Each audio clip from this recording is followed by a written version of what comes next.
Good evening, everybody. This is Boiler Room Radio, and I am your host, Jim Funke. You will be with me and Lance, the guy over there in the chair, for the next 2 hours live here on UCY.TV. Thanks, Dana Martin, for that excellent show that you do right before mine. Try this at home.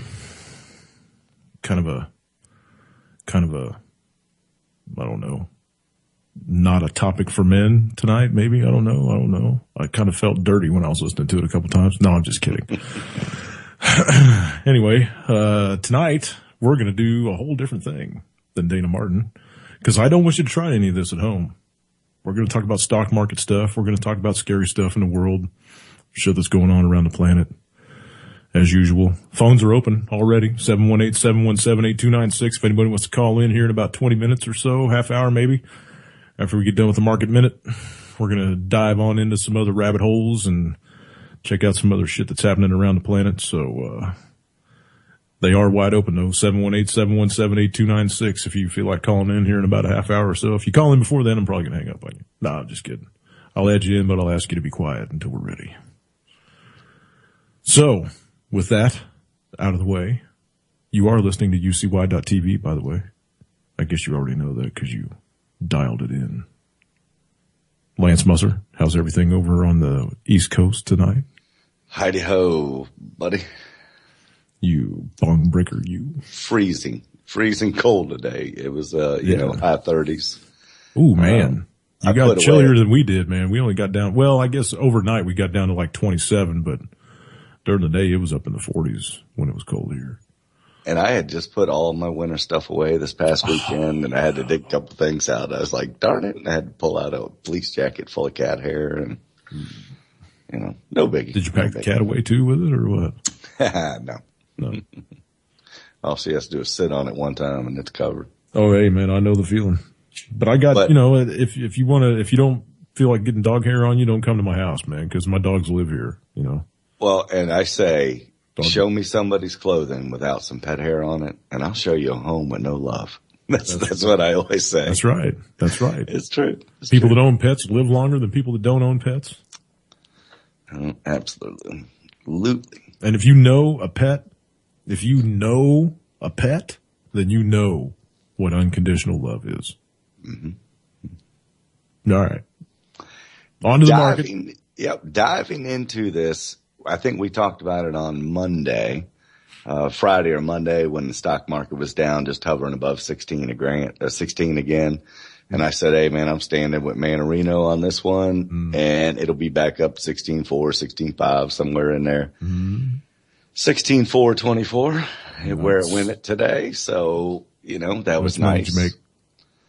It won't change till tomorrow. So I'll look at it again, peek at it tomorrow and see what it is. And I'm sure it'll be back up a couple $100. So, all right, put it like that. Bonds. 401k is banging. And, the bond market even did well today. It ended up in the green too, which is, that means gold took a shit.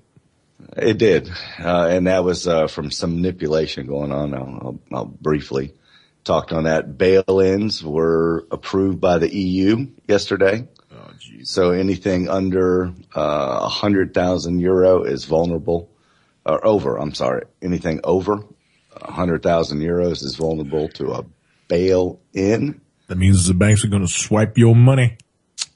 Yep, be prepared for that one. Another one. Asian stocks rise for the second day on U.S. data. So where was this bail-in authorized at? All over the EU? The EU. Oh shit. Mm-hmm. So anybody that's got any kind of France, Italy, I think the only country in the EU that's doing worth a shit's Germany. Yeah. All the rest of them are up to their eyeballs in debt. I don't think any of them are doing well. I don't know that there's too many countries in the world doing well. Maybe Switzerland or, Iceland's on the right track by jailing their bankers and crap like that. I don't think they're part of the EU anymore, are they? They're independent, yeah? Because they started printing their own money again. Right. All right, go ahead. But the Asian stock market's rising on comments from Yellen, and I'm actually going to touch on that. Old Yellen. So our market, benefited from it, as well as the Asian markets. So that ended up well. Another interesting story, U.S. grain losses seen up to be $6.3 billion because China has banned the genetically modified grain. That's right. They told them if you're going to ship it over here, you might as well dump it in the water on the way over because we're not going to feed it to our people. We're not even going to feed it to our livestock. But it says right on the packages of Monsanto seed, this seed is incorporated with a poison. It's not to be eaten or consumed or put into the food supply. Then why grow it? Because it makes them money. Okay, go ahead. But China has a zero tolerance policy and $2.9 billion in corn. So's Russia now. And soybean, yeah. And they're going to be an additional $3.4 billion in the next 12 months after September 1st. I guess their fiscal year or growing year or whatever it is. So that's going to be interesting. What happens to all that corn over here? Because it's going to end up here or in the food supply. In the food supply somewhere. So it'd be all your Dinty Moore or whatever the hell kind of shit you buy at the store. Or our save animals. A lot. If our animals eat it, then it's just like hormones. It's going to get passed into us, which is the whole reason why girls get their periods earlier and look at 12 like they did at 16, 17 when I was young. It gets passed on. We all know that. Mm-hmm. There's one here. Yellen. This is the Yellen. Yeah, she was talking about again. Rates are going to stay low because we have this target, 5% rate that they're trying to get down to. And, her comments were, I know it could be better. We're not at the point where we want to be. Now, wouldn't you think if true unemployment was at 6.7%, they would be doing cartwheels? And that would be a real story.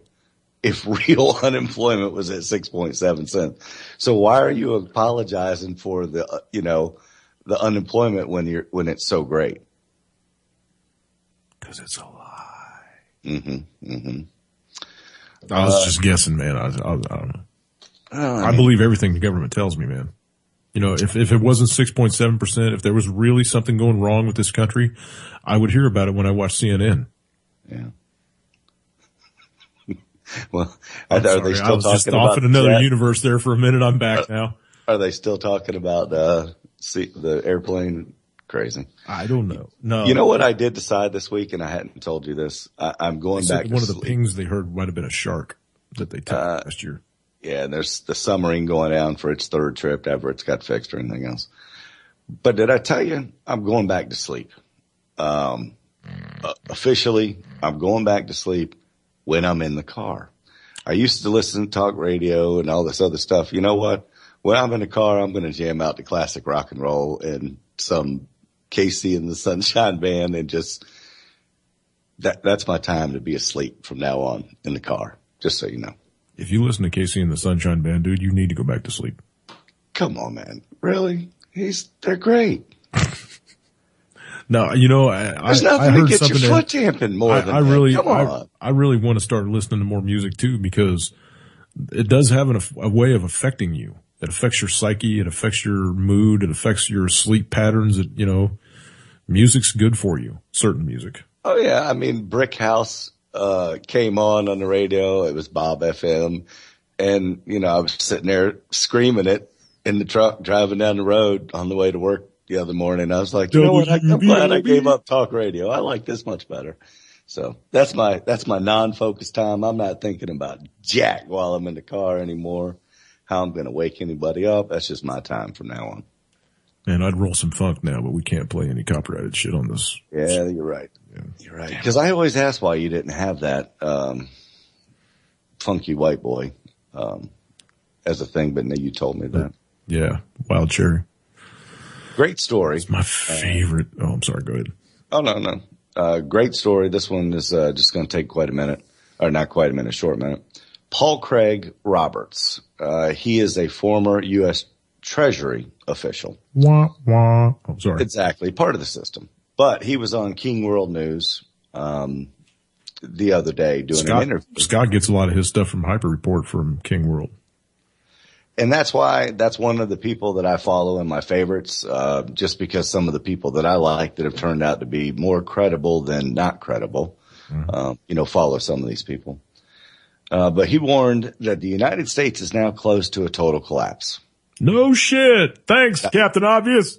He also accused Goldman Sachs and the Fed of being totally corrupt as they desperately maneuver to try to prevent the collapse of the SWIFT payment system. And he also blasted Goldman Sachs for reiterating its call for $1,050 gold. Below is what Dr. Roberts said in this powerful interview. Eric King said, Dr. Roberts, we've seen Goldman Sachs reiterate their call for $1,050 gold, which has facilitated the smash on gold. This comes on the anniversary of last year's $200 two-day smash in gold, but Goldman is claiming that gold will decline because the U.S. economy will accelerate in the second half of this year. Oh, sorry. Now, his response is just, this, keeping in mind this is a ex-Treasury person, knows how the system works, and isn't involved in the system anymore. The American economy, he's made his money. he's got his underground bunker somewhere. He probably lost his ticket, so I'm saying he's on a mountaintop somewhere. But the American economy is not going to boom because real consumer incomes have been falling, not rising. Well, no shit. If there's no income growth, then there's no credit growth either. So the U.S. economy is definitely not going to accelerate.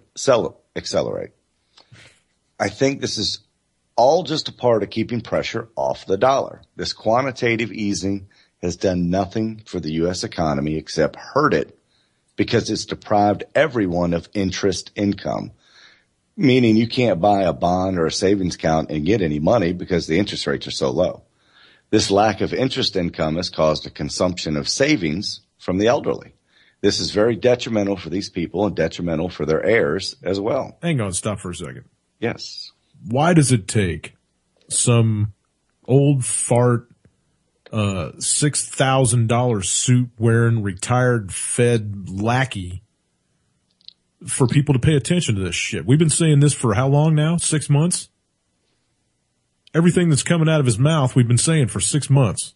It's fact. Yeah. It's all in black and white. It's in the charts. You can read it every day. You can see it every day. We talk about it 3 times a week on this show. Some important people talk about it too. I know, but why does it take this fucko coming out in his retirement for people to pay attention to it? I just don't get it, man. I don't get it, man. Go ahead. I'm sorry. As a side note, to segue off and just do a small one on the suit thing that you just said, they surveyed 100 millionaires. Mm-hmm. 78% of them would never pay more than $500 for a suit. Isn't that funny? That's why they're millionaires. That's right. The billionaires may be different, but that's why I'll sit on a gold shitter, but I'm only paying $4.99 for my suits, man. S&K. That's right. Continuing on. Also, the other day, it came out that the massive amount of soybeans that we shipped to China. Did they interview them on their $6 million yacht?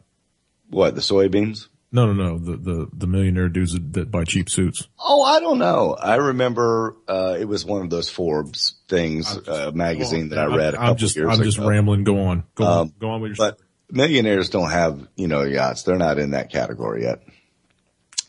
Also, the other day it came out about the massive amount of soybeans we shipped to China that's been refused. The corn we sent to China has also been refused because it was GMO tainted. So this is creating a hit to U.S. exports. Second, there are no good paying jobs being offered in the United States. They're just not there. The job statistics are always the same. It's always low paying minimum wage stuff. These are also part-time, so this is not an income that supports consumer demand. The bottom line is people are really struggling. You also have to remember that Goldman Sachs is one of the bullion banks. They are totally corrupt, and they are in league with the Fed to keep pressure off the U.S. dollar. The problem for the Fed and Goldman Sachs is that these dollar pressures could be on the verge of exploding. Was this a televised interview or was this an article? Radio. Okay. Yeah. Go ahead. But they do it in print too, Right, which is I got nice. The reason the dollar pressures may be on the verge of exploding is because the sanctions that we threatened the Russians with are forcing them to leave the dollar-based payment system. Now, this is where it backfires, meaning they are going to start selling their energy in rubles or gold. They are also making barter deals with Iran. But given the size of the Russian energy industry, if they remove that from the petrodollar, it will mean a huge drop in the demand for dollars. So now you've got a treasury guy talking about the petrodollar. And we've been talking about it forever too. It will mean a huge drop in the demand for dollars. It may well be that the Fed has caught on, and if it can't get the American sanctions against Russia canceled, it will have to take even more offsetting actions in order to protect the dollar. I've read the reports that say Russia has given us the finger and is saying we are not going to play with dollars anymore. I told you guys a long time ago. You did. We are simply leaving the dollar system. If the Russians are able to do this, if China, India, and Brazil go along with it, then you will have removed a lot of the international payment system from dependency on the dollar. This will also severely undermine the American SWIFT international payment system, so this could produce a run on the U.S. dollar. I've told you many times the Fed can print all the money it wants to buy bonds and keep interest rates low, but it cannot print money to buy more dollars. It's eating itself. The snake, and well, that's one of the Illuminati symbols, is a snake eating its tail. That's right. And there is a limit as to how much it can prevail on its puppet states in Europe to supply money to buy dollars. At some point, these puppet states will realize that the consequences for them may mean a very high domestic inflation. The West may not be. Like we're seeing here in the United States with milk almost $5 a gallon. Quite. I paid $4.69 the other day with tax. It was right under $5. Bing, bing, bing, bing. The West may not be in a position to prevent an explosion in the gold price if Russia and other countries drop out of the SWIFT payment system. The Russian energy transactions are $1 trillion or more each year, and that's equal to the amount of quantitative easing that was injected into our system annually. Are you people paying attention to what Lance is saying? You need to pay attention to what Lance is saying. So the elimination of that demand for dollars in international transactions would offset the whole QE for an entire year. So by putting sanctions on Russia, they've left our system, and now they're going to stop spending the oil $1 trillion or more that would have been, injected into the Fed system, if you will, to keep that running. All this means that I think there's a time of reckoning for the U.S. dollar maybe finally coming. So Goldman Sachs, the Fed, and other bullion banks are doing whatever they can to stave this off. But if there's a run on the dollar, the gold price will explode, particularly if there's not any gold to speak of here in the West. That's the end of the interview. It was an audio interview. Wow. That's pretty eye-opening. If you listen to that whole thing, that was pretty eye-opening. He's basically saying the same thing that I said a month ago when all this shit kicked off with Ukraine and Bronco decided to step up on his soapbox. Bronco's playing a game and Putin's playing for keeps. And I don't even think Bronco knows the rules of the game that they got him into, because he's a puppet and he's doing what he's told. But I don't think he realizes, well, maybe they do. I don't know. Maybe they understand how easily Russia can turn off the U.S. economy. And maybe that's what they're gauging on. I don't know. Maybe that's their false flag. Yeah? We'll see. It's coming. It's coming. What else you got? That was a good one, by the way. Thank you. Yeah, you're welcome. I am going to end my market minute with a not so much an income thing or a financial thing, but health, human services. What's her name? Sebelius. Kathleen Sebelius. She's leaving, by the way. Oh, that's what I'm gonna just briefly touch on right here. Sorry, I didn't mean to steal your thunder. Interesting. No, you're fine. In mid-May, she's stepping down in mid-May. Have you heard? Into a fucking canyon. I'm sorry. Go ahead. Have you seen or heard? Has anybody heard of the replacement that just got nominated for by Obama? No. Okay. I try not to pay attention to that. Head hanging. I'm not sure why I wrote that down. Sylvia Burwell. Oh boy. Now, this sounds like a real winner. Well, listen to this background and see if you don't think this is. Well, if she's nominated by Obama, then she's got to be some kind of community organizer from Chicago. Hold on. 1993 to 1995. She was Clinton's NEC staff director. From 95 to 97, she was chief of staff for the Treasury Secretary, Robert Rubin. And then the next year, till 2001, she was in the OMB deputy director, which is Office of Management and Budget. Yeah. This is under Clinton. That's writing all the lies. So then Bush got into office. So she was in government for that whole time, chief of Treasury, the Clinton, Office of Budget She's and Management. A Democrat. She's definitely a Democrat. So then in 2001, when the Republicans took over through 2011, she went to work at the Bill and Melinda Gates Foundation on the board or something. And then in 2012 to 2013, she was the Walmart Foundation president. She was president of the Walmart Foundation. Holy shit. And then last April, remember when I told you she was deputy director of the Office of Management and Budget? Mm-hmm. In April of last year, she became director of the Office of Management and Budget. Hey, promotion. This is the person who will be in charge of Health and Human Services. Because she's got such an extensive medical background. You just read it all off. Holy Christ, man. I mean, she knows everything there is to know about Health and Human Services. Anyway. So I thought you'd get a kick out of that. And I'll end it with that. Wow. The stupidity is just rampant up there. And you live way, way too close to DC, man. I know you're getting some of that stupid vibe. It rubs off on you when you walk outside. Wow. The cronyism it's just. Well, in the Koch brothers, there was an article on that. I was going to read it, but I mentioned it. They made like $100 trillion or something last year. I can't remember because of all their cable. And stuff. You ever see the movie Trading Places with Eddie Murphy? Oh yeah. That's one of my favorite movies. Those two old fuckers were based on the Koch brothers. Heidi from Sweden. Okay. Anyway, go ahead.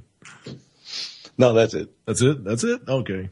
We'll jump over here and get the videos out of the way. We're already almost a half hour into the show. This ought to be good. This is 2 minutes and 13 seconds from Scott on the Hyper Report, and the title is USPS rounds.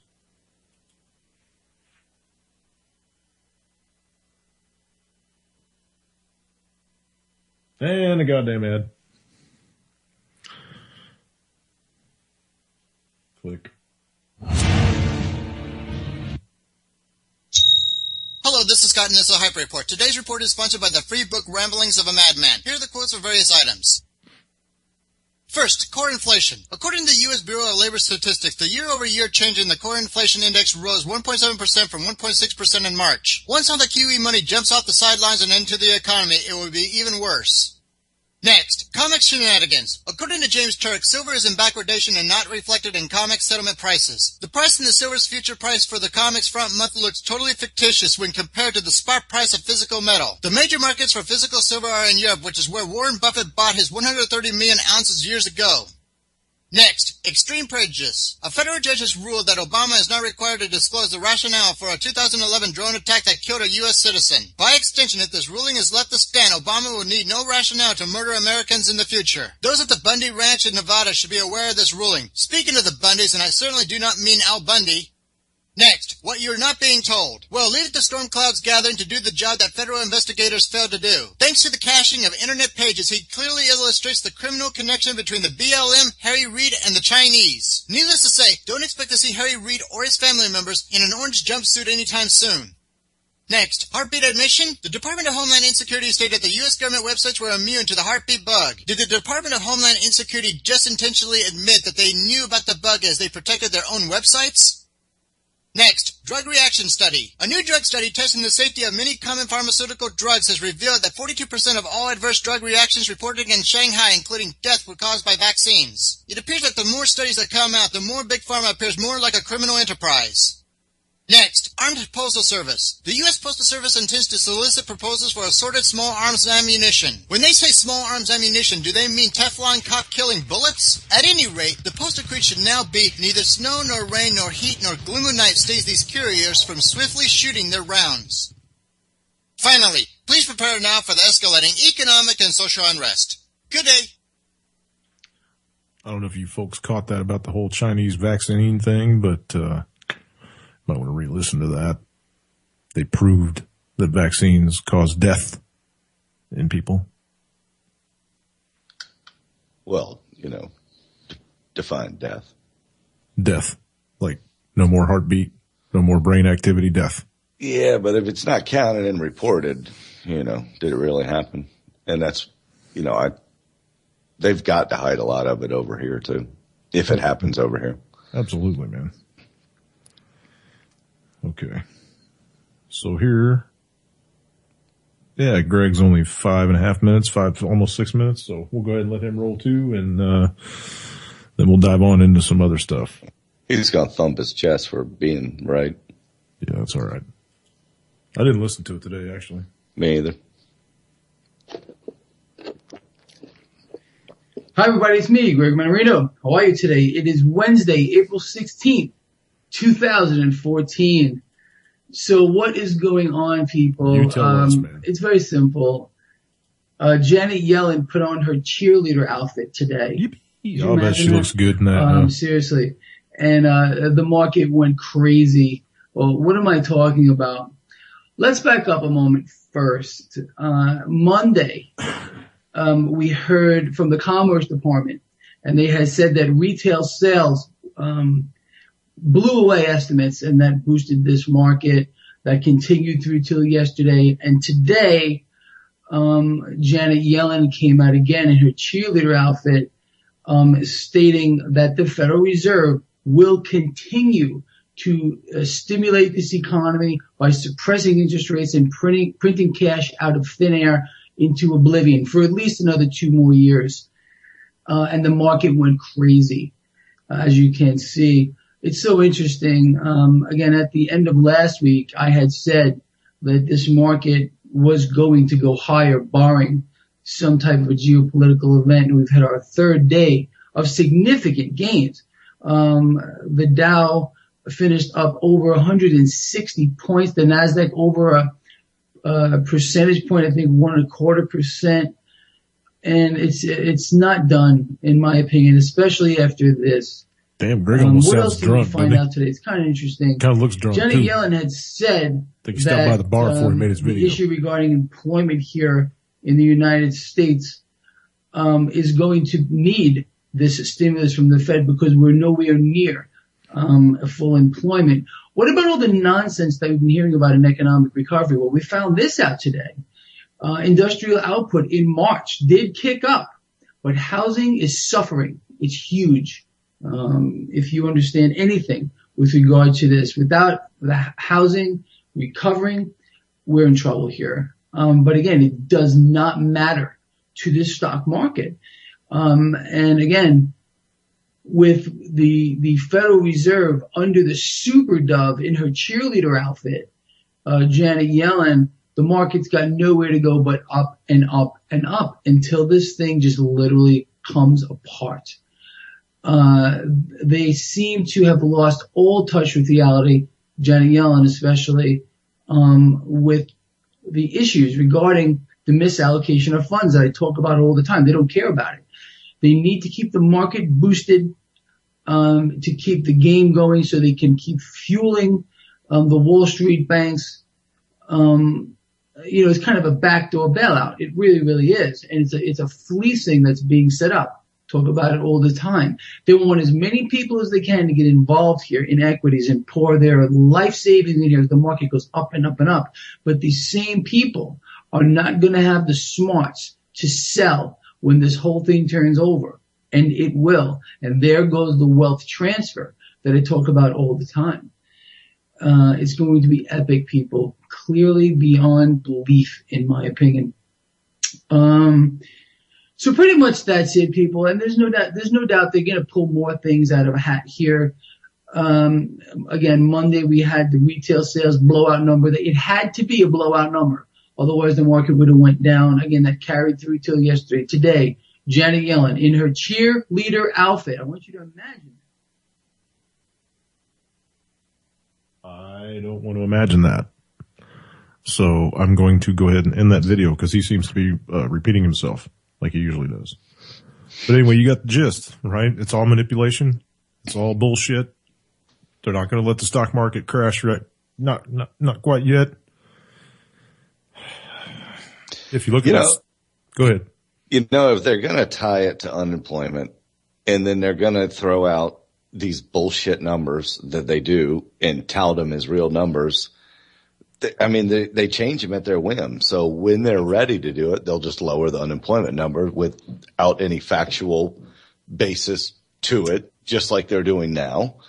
I think they call it a scientific wild ass guess, if I'm not mistaken, a swag.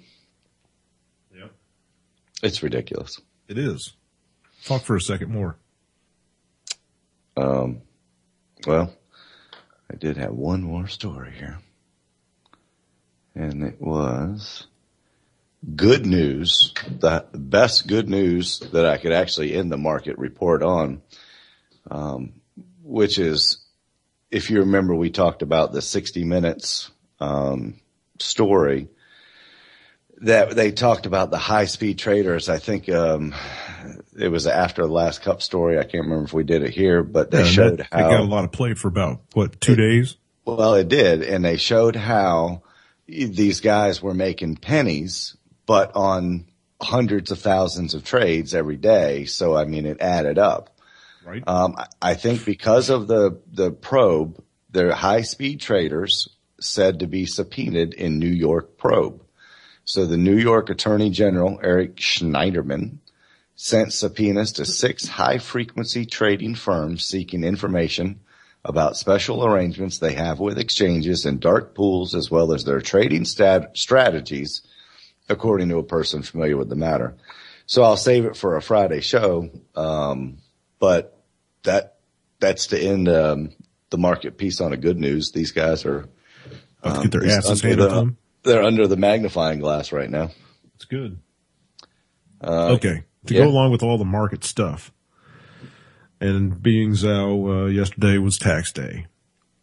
Everybody had to write their, slave wages off. Until today, didn't they? But maybe not. Something, I don't know.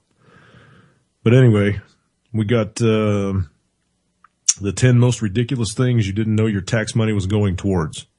Now, people in the know, and we're all in the know, we know that all the tax money goes to the Fed. But these are some things that the government actually spends money on when they get their allotment from the Fed to spend. Very, very funny stuff here. $384,949 spent on a federal study that looks at the plasticity in duck penis length. Number 2, $1 million to New York to put up some road signs telling drivers they are spending money on road projects. Number 3, $15,000 to an artist so he could build a model home out of cardboard and then burn it down. Remember, this is your money they're spending, people. So you could build a house out of cardboard and burn it down. $3.4 million of your tax dollars to the state of Florida for an underground turtle tunnel, so that they can get from one side of the road to the other without being smashed by cars. That tunnel costs $3.4 million.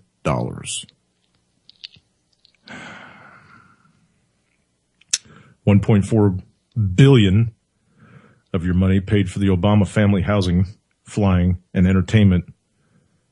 When does Beyonce come to his place, right? So $1.4 billion so far has gone to the Obama housing, travel, and expenses for entertainment. $1.4 billion so far. How many more years he got in office? Number 6, $386,000 went towards studying the effects of massage therapy on rabbits. Number 7, $1 million for the State Department to buy a sculpture of a granite block made up of smaller granite blocks. $835,000 for a General Services Administration conference in Vegas that included clowns and a mind reader. $50 million for IRS conferences from 2010 to 2012. 2 years, $50 million for conferences.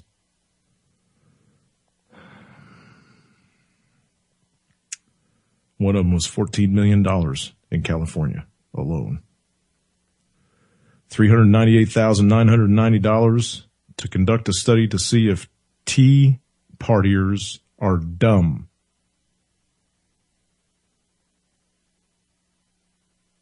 You can chime in anytime here, Lance. No, I'm just enjoying it. That's it. That's the top 10. That's the 10 most ridiculous things. Well, I bet there's some other doozies out there too, but those are pretty doozy. A granite block of granite blocks for $1 million. It's always funny what people call art too. I like the guy that got $15,000 to build a house out of cardboard and burn it down, because I know that cost him about $10. That was art. In glue and cardboard, and he just pocketed the rest and went, "You dumb sons of bitches."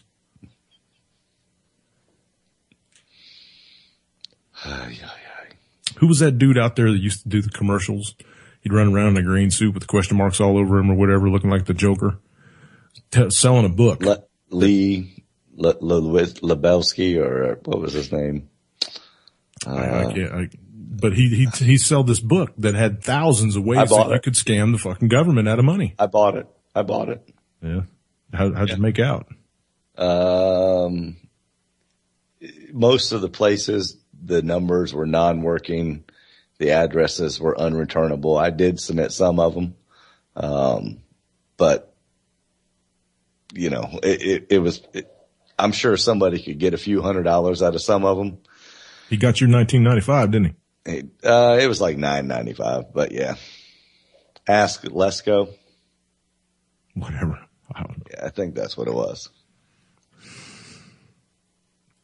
Just since we were on the financial stuff, I thought I'd dive into that.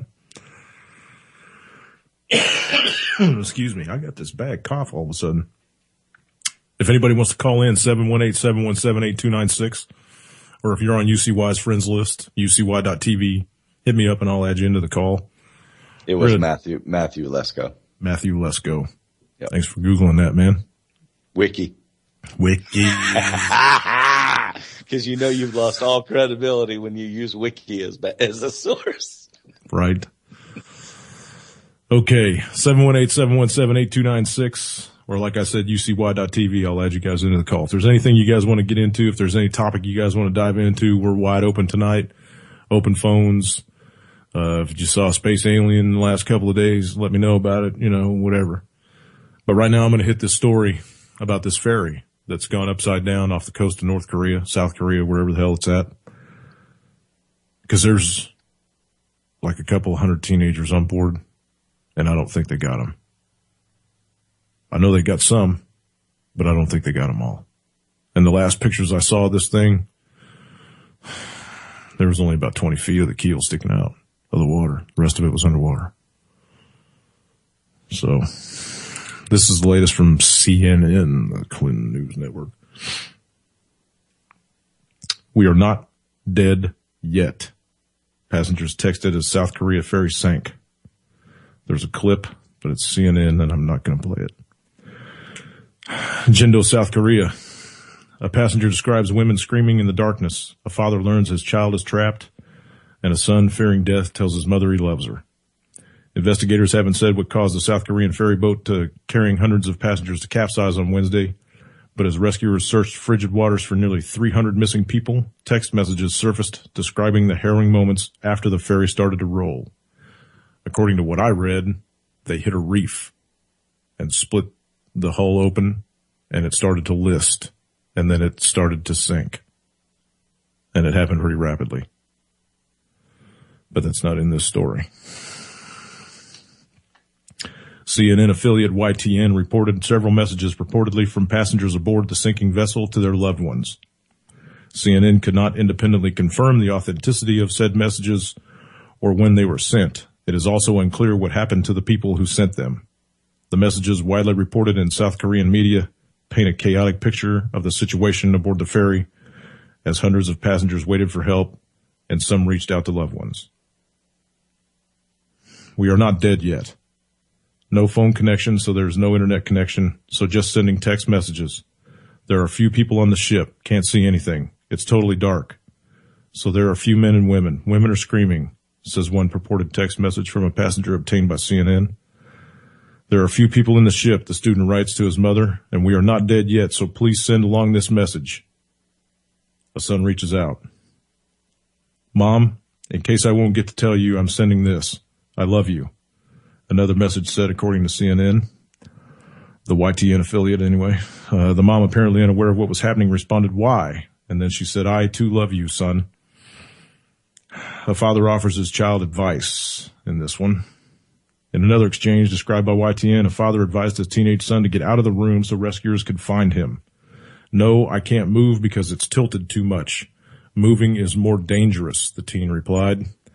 Later, the teen writes, no, Dad, I can't walk now. There are no kids in the hallway and it's too tilted. The ship got hit by something. I was on my way to Jeju Island, a passenger wrote in a message to his brother, according to YTN. The ship got hit by something and then now it's not moving and the Coast Guard's on the way. So that's the last of this report here, which is very, very weak, actually. I'm going to see if I can find out what's actually going on with this. I'm going to hit RT News. And I was going to say RT. I'll have some. I know. I thought it was about a couple hours ago that it did list again. It tilted again. Oh, there was pictures on that CNN that show it completely upside down, and there's only about 12 feet of the keel sticking out now. Right, and that it was up more, and they were trying to get into people, and then it tilted again and flooded. And a bunch more of them didn't make it, is what they said. There's nothing good coming out of that. No. I'm still trying to find something here. I've not seen anything on RT. Here it is. Oh, this is actually some video, I think.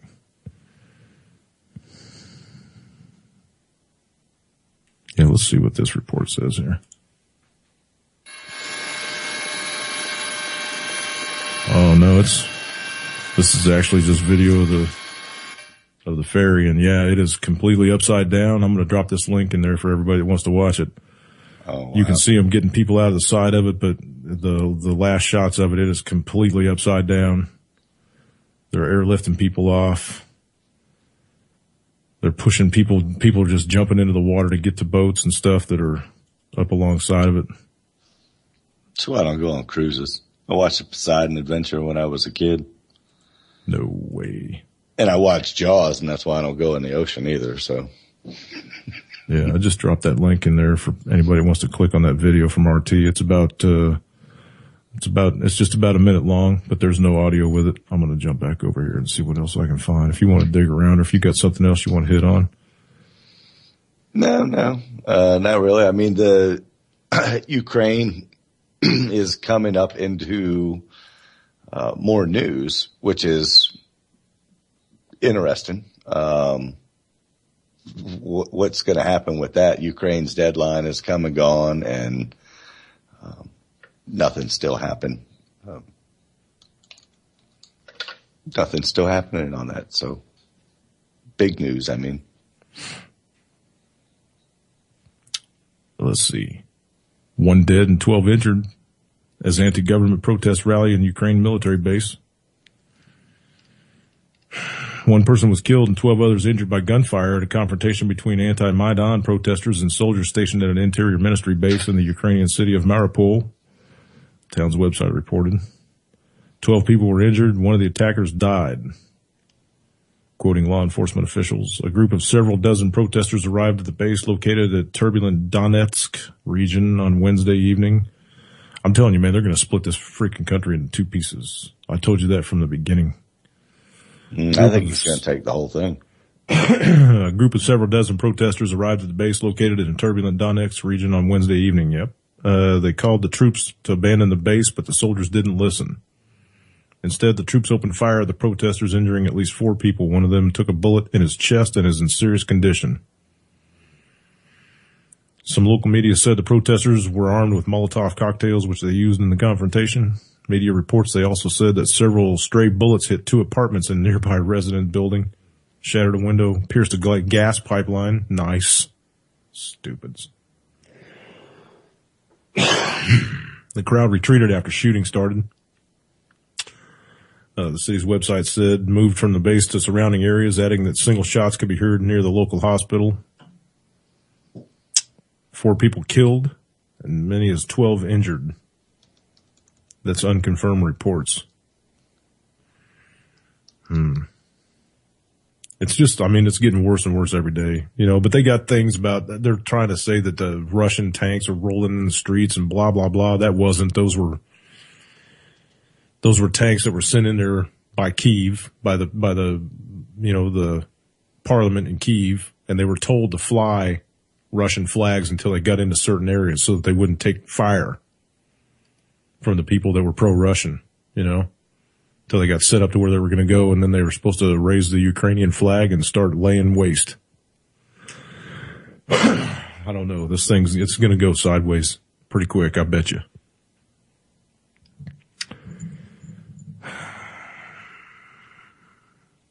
What else we got on that one? On the ferry one, did you say that there were 300 passengers still missing who were trapped? That was the last I saw. That was the last I saw. I don't, and I'm not finding anything on RT about it. Nothing on the, hey, let me see.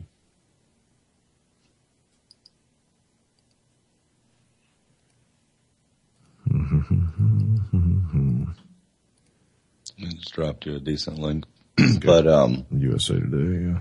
Yeah, there is no, I mean, the nice thing about this story is it's all mainstream coverage, but I don't even know if they know what caused it. Or, yeah, you said it hit the thing, so is it just pilot error? I mean, I don't know. You tell me ships haven't been going by there for many, many years.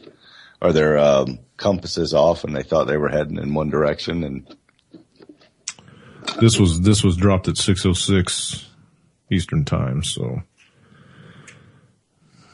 at least 6 have been killed, and the fate of over 280, many of whom are high school students, remains unknown after a ferry capsized and sank off a South Korean coast. Rescue operations are still underway amid fears the death toll is likely to rise. Coast Guard officials said that 175 have been rescued and at least 55 were injured. Meanwhile, 281 remain unaccounted for as frantic rescue operations continue late into the night. One Russian citizen, a 17-year-old, is among the missing. 6 people have been confirmed dead so far, according to Korea Herald. Among them, a 27-year-old woman, a staff worker for the ferry company, and 3 students from Daewon High School in the city of Ansan. Holy shit. No detailed information was given about the other 2 victims of the accident. As it got darker, divers had to suspend their work until dawn due to poor visibility. They could only see 20 centimeters in front of their face. Strong currents in the area are sinking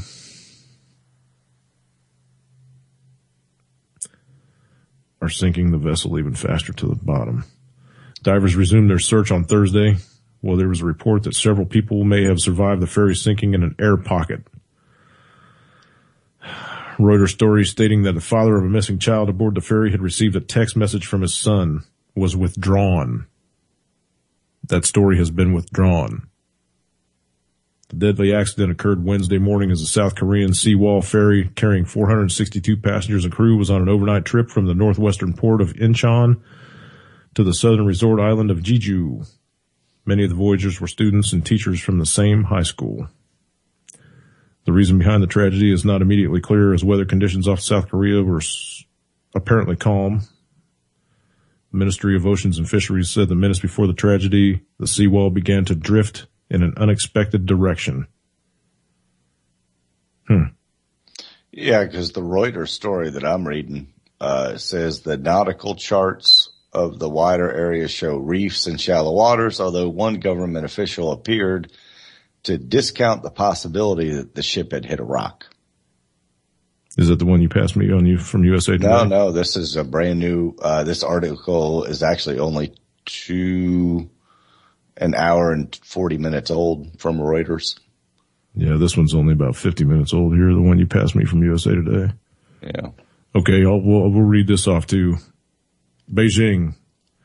This is out of Beijing. Hopes had diminished Wednesday that nearly 300 missing passengers, 300 now, who were trapped on board the sunken ferry and survived. Divers spent hours searching the vessel and had not yet found anyone alive. I'm afraid there's little chance for those trapped inside to still be alive, rescue official Chu Yang Bok told YTN.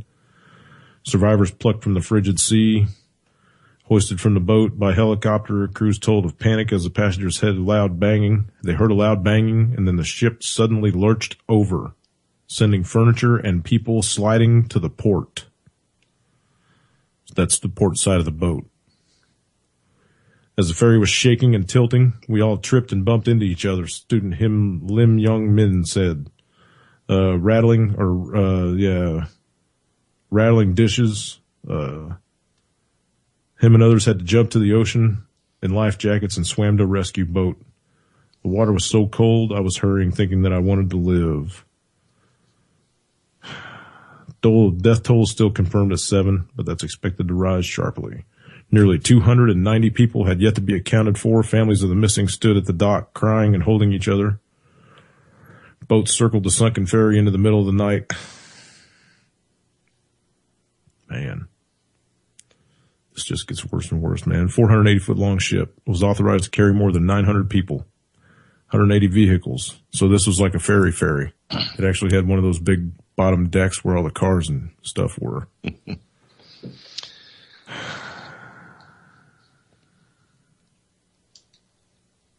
Oh, let's see here. Here you go. Listen to this. Okay. Though the cause of the disaster had not been determined officially, the ferry was sailing along a different route to make up for lost time due to heavy fog. Ding, ding, ding, ding, ding. The guy didn't know where he was going. Yep. And he hit something. That makes more sense. Ripped a hole in the side of that vessel and killed a bunch of kids. Setting off later than expected, the captain changed the ship's path to make port time, sailing through an area known to have rocky shoals. There was a bang, and the ship suddenly tilted over, said 57-year-old survivor identified only by the surname Yu.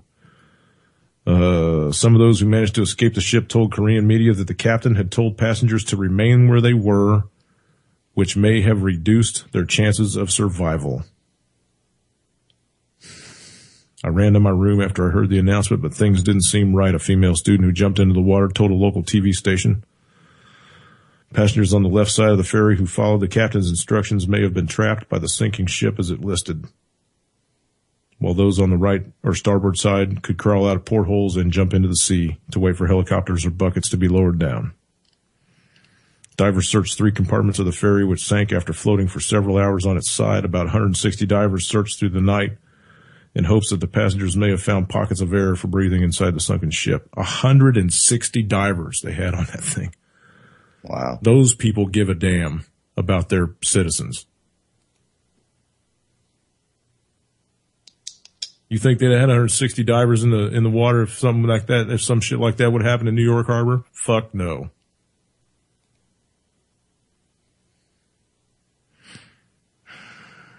We cannot give up, said the South Korean president, Park Jin-hee. We have to do our best to rescue even one passenger.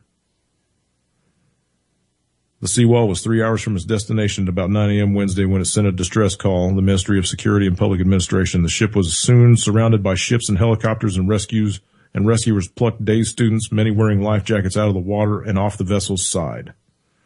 175 have been rescued. We said that in the other story. Okay, go ahead, man. I'm done with this one.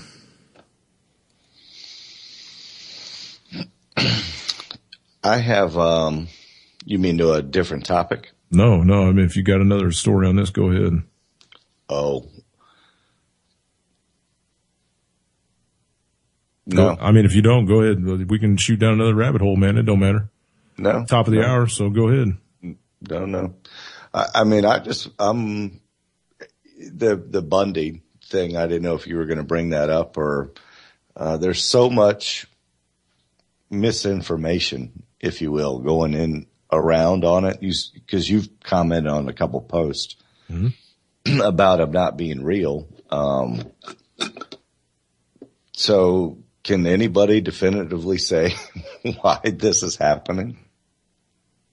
I mean, what's your take on it? I mean, did you say something unequivocally, as to why the whole Bundy thing happened?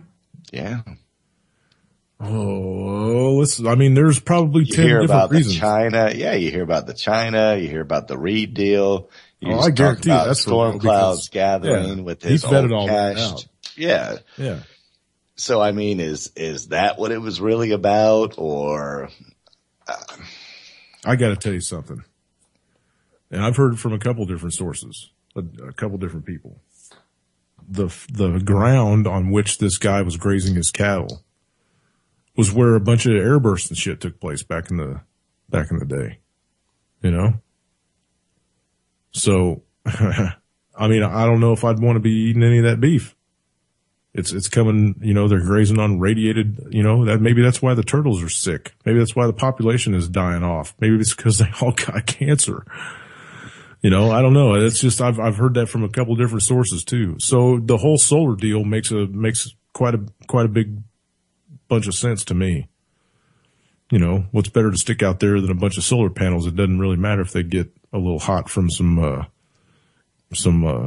uranium or plutonium or whatever.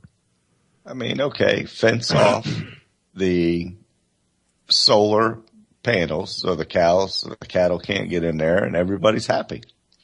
Some of those, did you see the one out in the Mojave?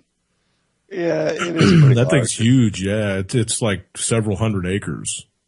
Which is fine, but we're talking about, I've heard everything from there's oil under the soil to, there's gold mines to I've heard all kinds of rumors about why the government wants the land.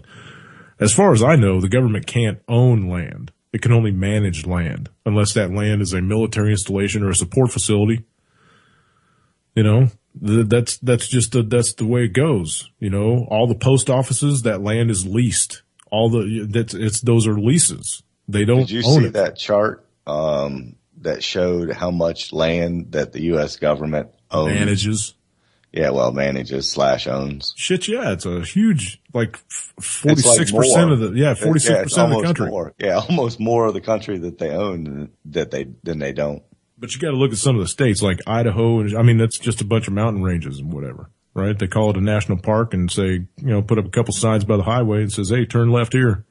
Go check out this pretty shit and we'll charge you $10. Put a brown sign out there denoting national park. Right. So, but as far as I know, they're not allowed to own land. They're only allowed to manage it. I might be wrong. I don't know. Yeah. It'll be interesting to see what comes up. A lot of stuff on the horizon for sure.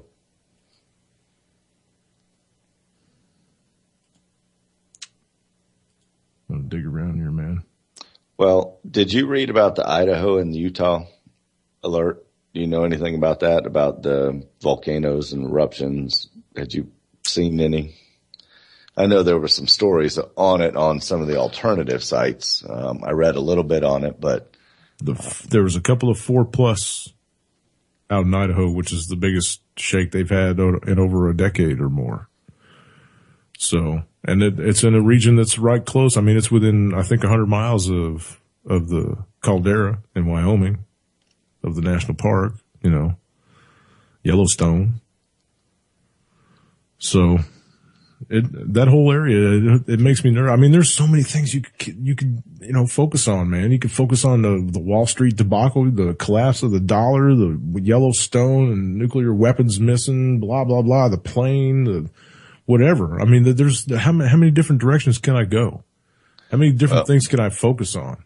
You know? Yeah, the debunkers of that one are saying Idaho's 5th most active state for earthquakes, and it's along one of the longest and most active normal faults in the world.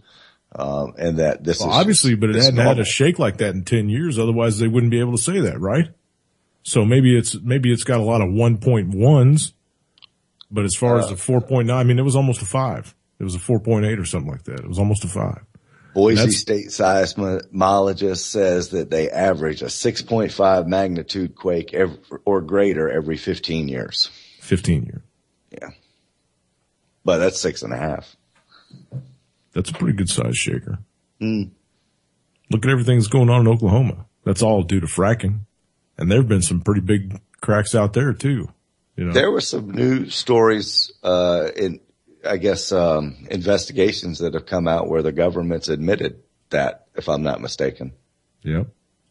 They just had a study in Ohio that proved that the quakes that they've been having in Ohio were fracking. That's it. Yeah, that's it. That was the one I read. Yeah, that was done by a bunch of college professors or whatever.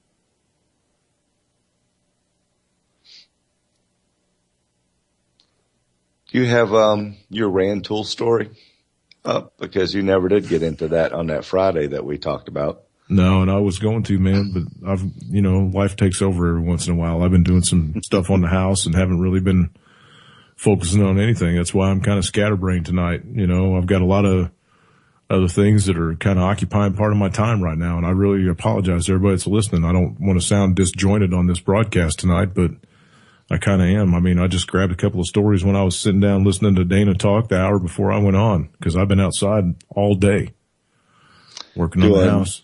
I mean, you want to pass on any, spring is here for us. So, I mean, I took, shaking out the cobwebs on certain things and pulling them out, and everything on this house that's not brick or a metal roof now is white vinyl siding. And it looks like shit.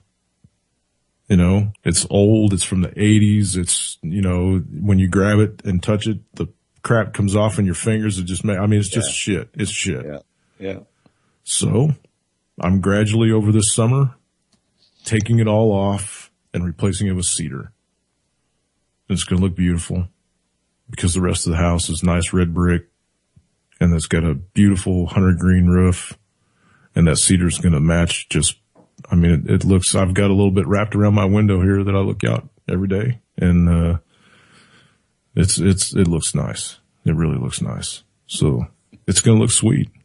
I've got a whole bunch of 1x12s laying on the ground out there, and been ripping them to size and sticking them up, and ripping them to size and sticking them up, and I'm just doing it myself, you know. It's probably going to take a couple of months to get it all finished up and everything, get it looking half-assed, because that's the way I got, you know, it's not going to look like a professional job, but it's going to look like my house, right? That's why I'm doing it myself. That's right. So, you know, some of the miter joints might need a little massaging here and there, but hey, it's cool. It looks good from down the street. Did you stay up for the moon? Yes, I did, and I got some really sweet pictures, man. I was going to put them up yesterday, but I didn't.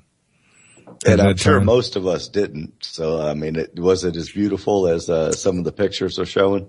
Oh, yeah. It was, you know, when it first started and it got down to about a quarter, it was black. You know, the shadow was black on the moon. Uh-huh. And then the farther the earth past a quarter dark, the farther the earth got across the middle of the moon, it started turning orangey red.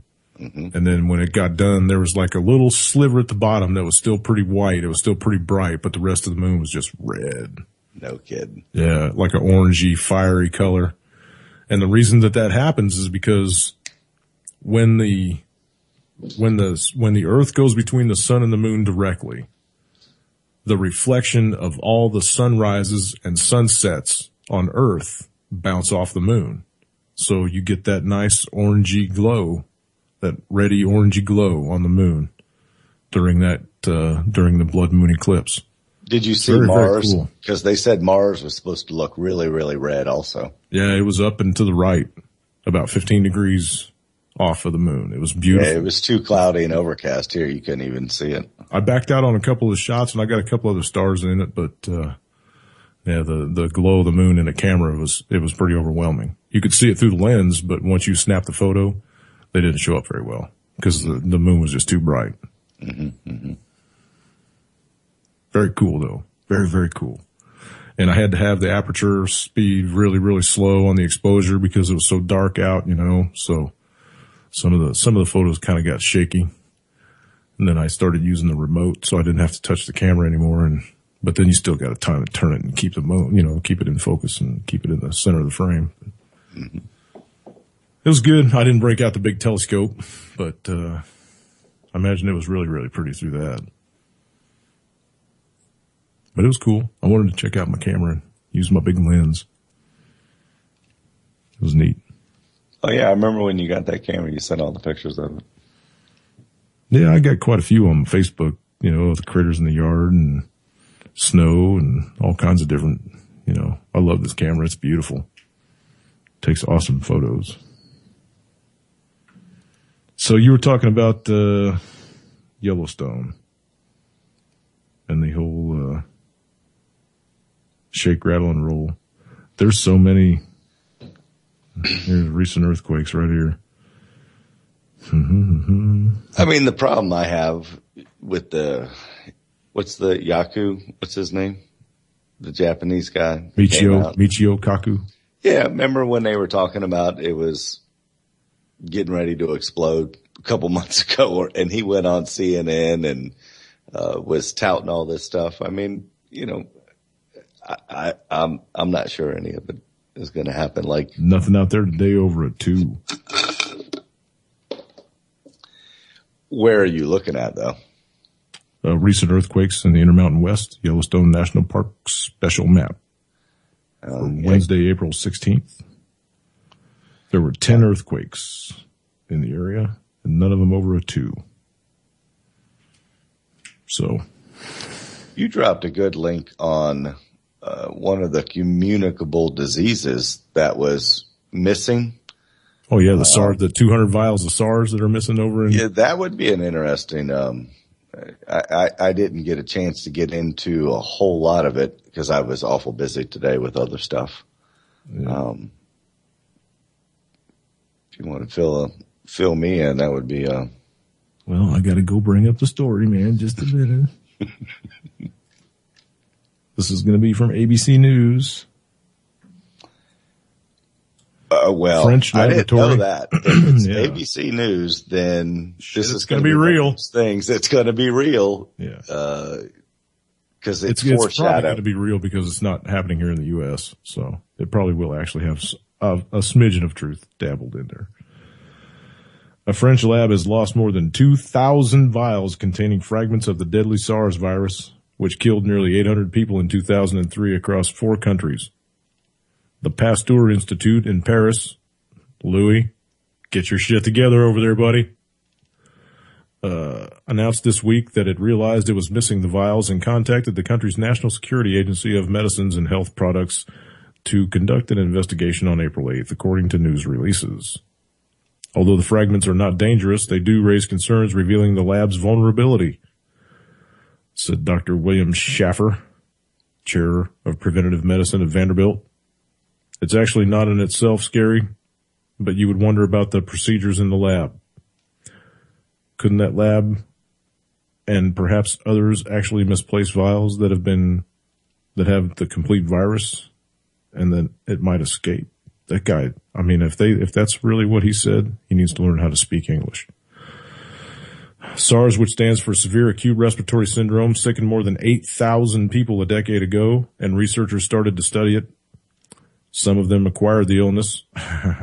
Schaffer said it was when they realized they needed to be more careful with it. No kidding. There have been no reported cases since 2004. That's unusual. In the United States, SARS as a whole is considered a select agent, meaning it has the potential to pose a severe threat to both human and animal health, to plant health, or to animal and plant products. Wow, I didn't know it could affect plants. SARS can affect plants. No, I didn't know that either. That's kind of scary. Its symptoms start out seeming like the flu, with fever and chills, but within a week they progress to a high fever, dry cough, and shortness of breath. The virus is believed to have originated in Chinese horseshoe bats in 2002 before spreading to cats sold at animal markets for food, and then spreading to humans. The outbreak in Hong Kong brought to global attention, and it spread to 24 countries out of Hong Kong. And that right there, people, that right there tells you how air traffic can just, I mean, if there's ever a serious outbreak like this Ebola crap going on down in South Africa or South America, holy shnikes. You know, if it actually gets on a plane, look out, planet.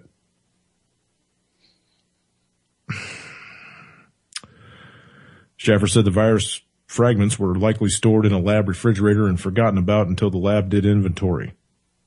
He said the best case scenario is that they were accidentally incinerated and destroyed. The worst case scenario is that we will never know what happened to them. Duh. Do you really believe, Lance, that these things are innocuous? Not if they tell us. Fragments of a SARS virus. So what is it? It's a fragment of a virus? Not the whole virus? Is that what I'm getting? Fragments. It's SARS, people. Yeah, and you know, there's 2,000 vials missing. I mean, you know, what the F, right? Why does somebody need a SARS virus? Well, I mean, did they accidentally take it out in their lunch? I mean, they had it stored in the refrigerator, right? Did they just, you know, some guy come in there and go, hey man, this box looks like it's full of, throw it in the garbage? I don't know. It could be intentional. I'm just saying. Somebody testing the labs. How long has they been gone? You know, I mean, they said they just noticed it this week and decided to report it. So how long has it been since they did the last inventory to figure out that 2,000 vials of it are gone? And what if they had you know, how many fragments did they break the virus up into? What if one cat stole all the virals, all 2,000 vials, right? And he can sit there at home in his little secret lab in his mom's basement underneath the stairs and put one of the viruses back together. I mean, he's like, oh, I got this fragment, and I got this fragment, and I got this fragment over here, and this one fits right here. It's like a little puzzle, people. I can figure this out. Watch. And put it together. You know, he works in the lab that took it apart. Maybe he's got that kind of gray matter.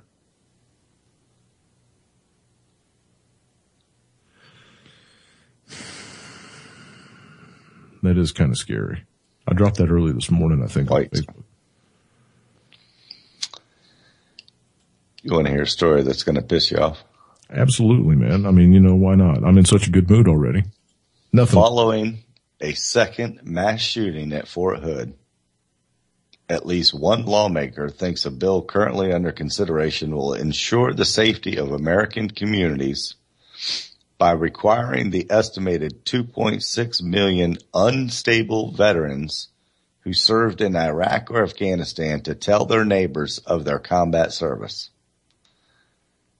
The Fortify and Unite Communities to Keep Veterans External Threats Secure Act, H.R. 1874, which was introduced on Tuesday, would require military veterans to register with the Department of Homeland Security and periodically check in with a case officer in addition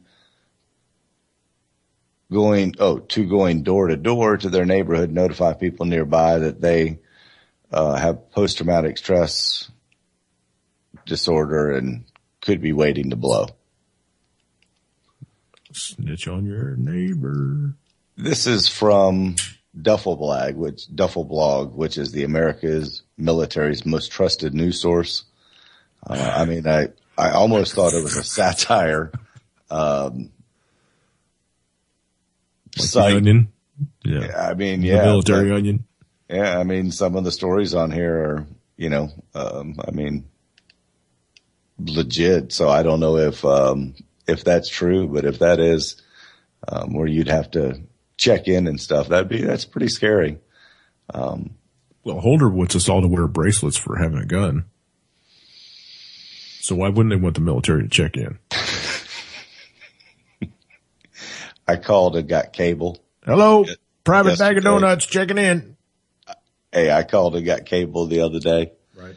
At that place. And, the lady was trying to sell me a home security system.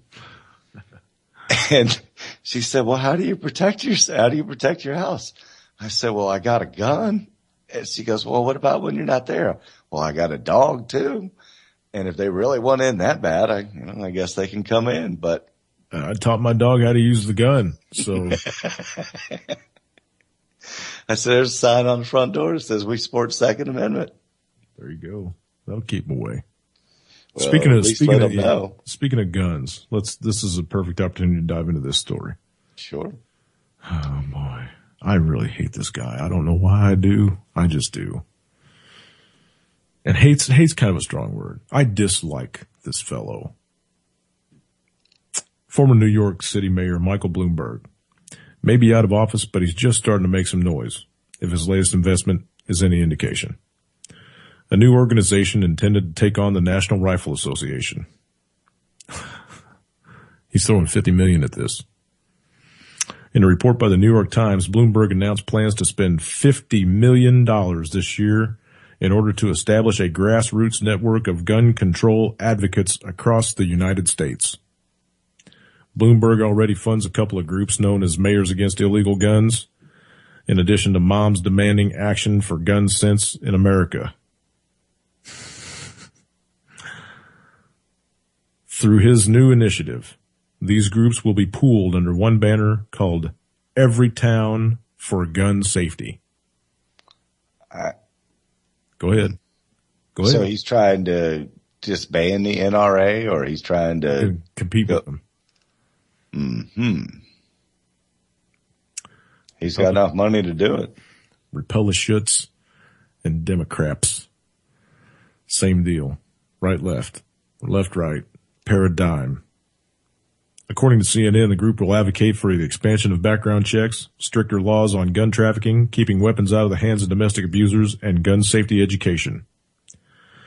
At the same time, Bloomberg said the organization will directly challenge the NRA while using similar tactics to attack politicians who oppose the agenda, regardless of their party affiliation. They, the NRA, say we don't care. We're going to go after you, he told the New York Times. If you don't vote with us, we're going to go after your kids and your grandkids and your great-grandkids, and we're never going to stop. We've got to make them afraid of us. Those are quotes from Bloomy.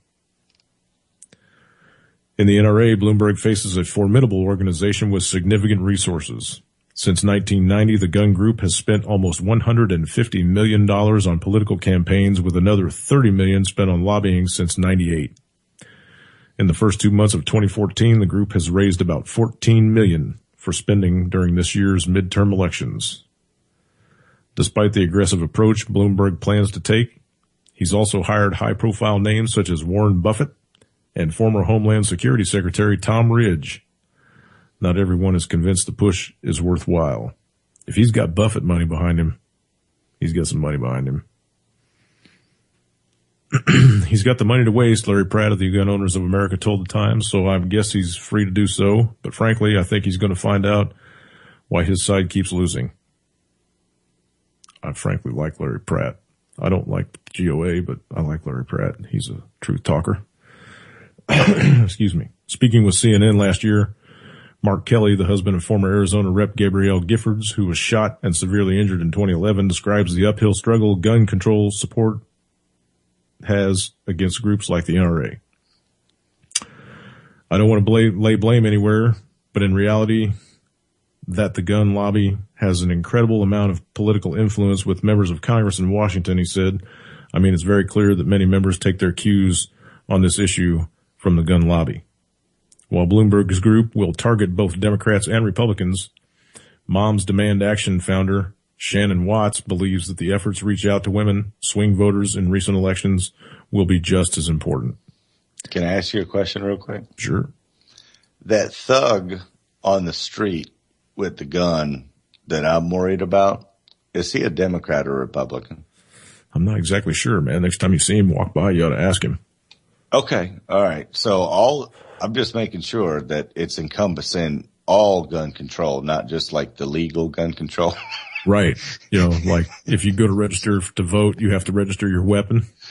Kind of like that. Because I know that I don't think Thug votes, does he? Have you asked him that? Why is nobody talking about keeping guns out of the criminals' hands? They're all talking about keeping the guns out of the law-abiding citizens. They're not going to come turn them in, man. I mean, you can't offer them a free Wendy's hamburger and have them come turn in their guns. They're just not going to do it, dude. They're not. And I've said the crash won't happen until they can get the guns away. It just won't happen. Yeah. So it'll have to be something else. Well, we got a little over a half hour left. Anybody want to talk about this issue? I can't believe nobody's calling my show. 718-717-8296. Or if you're on UCY.TV's friends list, hit me up and I'll add you in for the last half hour. I think this is a pretty big issue here. Bloomy's going to go worldwide with this, man. Nationwide to start out with. And then I promise you he's going to be over in foreign lands with it after that. Well, I mean, think about it. This guy's stolen a whole lot of money that he can spend on other things. Look how much movement has been put forward, let's say in opposition to the NRA, if you will, with almost no funding. Mm-hmm. You see what I mean? So they've got a lot of anti-movement already without any funding. So now let's throw some funding in there and see what happens. I can just see the one-sided stories that are going to get put out. With all that money to be able to buy off. Oh, absolutely. Left.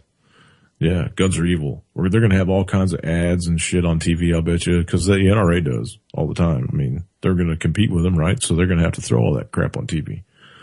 We're going to have to watch, well, y'all that watch TV, you're going to have to watch, reel after reel of Sandy Hook. Mm-hmm. The Batman shooting. Gabby Giffords is probably going to be on there. Babbling about something. Speaking of false flags, did they detonate 2 backpacks at the marathon yesterday? I saw some blurb about that and they arrested some cat for it too. That he just dropped it there and left it there and was sitting on the corner giggling or whatever when the cops walked up or I don't know, man. I didn't even. Oh, so it was somebody just pulling a funny or a prank or something. Yeah, like I don't think there was anything actually in it. There wasn't a bomb there or nothing. Just something jackass.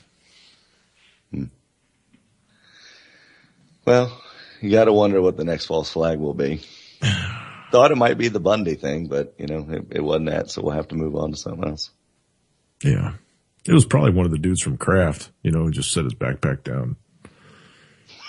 I don't know. Did anybody watch the race? I mean, was Kraft out there this time? Did they have any bomb threats beforehand or afterhand, or was there any drills going on during the race? Or I didn't even pay attention to that shit. I didn't see one story about the race or anything. I didn't watch any TV. Oh, well, it must not have been going to get attacked then, because otherwise they'd have had live coverage. I'm serious, man. I'm serious. They would have, it was something. I mean, what's the next big event coming up? Well, I thought something was going to happen at F1. I honest to God did. All those guys over there, I think they killed like 130 men building all the venues and shit for F1 over there in Egypt or wherever the hell it happened at. The protests over there were going on. They had people, they were getting kicked out of the country, and the people that came into the country to work and build the venues and stuff, they weren't allowed to leave the property. They couldn't, you know what I mean? It was ridiculous. I was reading stories on RT about it all the time. I should have done some shows on it, but it wasn't really that big of a story, I guess. That's kind of cruel of me to say, but 130 people died building the venues for F1. For a bunch of shithead, millionaires to get over there and race their cars around in a circle. Mm-hmm. Well, it's just stupid shit, man. And speaking of big stories, what is really the biggest story on the planet that we probably haven't even mentioned in 2 months now? The biggest story on the planet? Yeah. Fukushima? Yeah. And look, nobody is talking about it. Nobody. Yeah. You don't even see alternative media people talking about it. I know you have your I think we've talked about it in the last 2 months. But, okay, I'm pretty sure we've talked about it. I know we haven't talked about it in a month, and it hadn't stopped. Yeah, it's been several weeks. Yeah. And if you go to websites or whatever and you're looking around, like, I'm scrolling through RT's homepage right now, there's not one single story on the front page about Fukushima at all. Not at all. Let me click on the news line. Well, and they're, NATO, Cox, Afghan. The extension of Putin, so it's not like they're going to have any other focus than making it look good with Ukraine. Here's one story on their news wire. TEPCO reports a leak of 1.1 tons of radioactive water from Fukushima. A huge leak in the new cleaning system at Fukushima 1 atomic power plant has led to the loss of 1.1 tons of radioactive water. Tokyo Electric Power Company, TEPCO, there were reportedly no leaks outside the facility that houses the ALPS system. On Tuesday, TEPCO said that over 200 tons of radioactive water was erroneously pumped into the basement area of Fukushima between April 10th and April 13th. So yeah, I did read a story about that a couple of days ago. I don't think I read it on the air, but I did read it as I was scrolling through my news that they did fill a couple of the basements with some highly radioactive water, like a bunch of dumbasses. So, everything that's going on over there, man, they are not going to clean that up. It's going to take decades and decades and decades for them to keep screwing around. And, who's to say that we've talked about this a couple times in the past too. Who's to say that the cores haven't already burned down through the basement, and they're just burning their way through to the center of the planet. Nobody knows. You can't get close enough to even take a guess. I mean, the robots that they send in there, they can only spend like 20 minutes or whatever, and they just take a shit because the radiation's so high. Yeah. No, and you're not even hearing the horror stories about the homeless people that they're having to hire. I mean, these people are dying off. Look at all the guys from the Reagan. Look at all the soldiers, all the sailors from the Reagan. There's I think 40 some plus of them in a class action lawsuit against TEPCO. They can't sue the government. They can't sue the Navy. So they got to sue somebody to try to pay for their, all the cancer that they're coming down with and eye problems and hair falling out. And one guy, half his body is rotting away underneath the skin. His arms are different sizes. His legs are different sizes now. He's got hip problems on one side of his body. And it was the side that that was laying against the deck of the ship. When they were cleaning all the crap off of it with all their soap and whatever. They show video footage of that after the clean, when they were like, oh crap, there's some radiation on the ship. Let's wash it. What about the guys? Take care of the ship. What about the guys? Scrub that ship.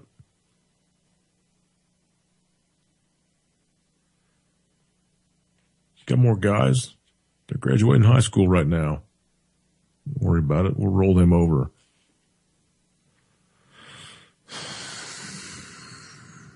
They don't care, man. They don't care. They don't care about Fukushima either. TEPCO doesn't give a shit. Otherwise, they'd be trying something. They'd be screaming for help. If they really wanted to clean it up, it's been, 2+ years, almost 3? No, yeah, almost 3. That's why I've almost given up. We talk about it and I do the show and I don't mind doing my post and everything else, but it's like we've talked about so many times. How do you change it? How do you get these corrupt people out of government? You can't do the anarchy because people just aren't good natured enough to make anarchy, work. So, what's the alternative? You either do something like this protest that you poo-pooed on, and actually try to do something, or you just kind of go back to being asleep and try to enjoy the time that we have left. I mean, everybody's here for a limited amount of time anyway. What did I poo-poo? That rally up in D.C. where they were trying to get 10 million people and then have 1 million of them stay there and for as long as, just like Ukraine did. Oh, the American Spring? Whatever it is. You're talking about what's it, if the... I didn't poo-poo it, dude. I'm just saying, look, if 1 million people show up in D.C. like they did in Maidan, and they start hurling Molotov cocktails at cops in D.C. like they did in Maidan. But that's not what they're talking about. They're trying to be peaceful about it. Dude, you're not going to get 1 million goddamn people to stay quiet, to stay peaceful. Not Americans. No. You can't get 10 to show up and think the same thing. So you're poo-pooing it. So you're poo-pooing it. All right, I guess I am poo-pooing it. I mean, you are. You're poo-pooing. Poo-poo. So that's a poo-poo. Let's say in 1776 or whatever year it was, that, some asshole would have been on the radio going, you guys don't want to stand up against the British. Yeah. I mean, Thomas Paine or Samuel Adams, I'm not saying to make his beer instead. I'm not saying don't stand I know up. he did. And look, the Minuteman didn't go marching in. They sat off in the hills and waited for the dumbasses to walk down the road in a row, and then they just popped them, which is exactly what we need to do. Just wait. But I mean, don't fire till you see the whites of their eyes. We know that we're too lazy as a society to get that done. Because we're all conspiracy theorists and we talk about stuff based on facts. Holy shit, Captain, we're surrounded. We're surrounded. I feel sorry for them poor bastards then. What? What do you mean we're surrounded? That means we can fire in any direction. Well, I mean, that's why I've given up. I was looking around the other day, some of the happiest people that I know, and think about it. Some of the happiest people that you know, are they awake or are they asleep? Not stupid people that are just happy and just don't know that they're stupid and they're happy. But I mean, truly genuine happy people. I know some of them like that. And they wouldn't know Fukushima from, sushi. I mean, they just wouldn't know the difference. And they're the happiest. There is no difference now. You know what I'm getting at. Yeah, I know. So if we're not going to do anything about it, then why not just be as happy as can be? I mean, I was thinking about this over the last couple of days. I'm like, we're never going to get enough people together to really make real change that we all talk about that we want.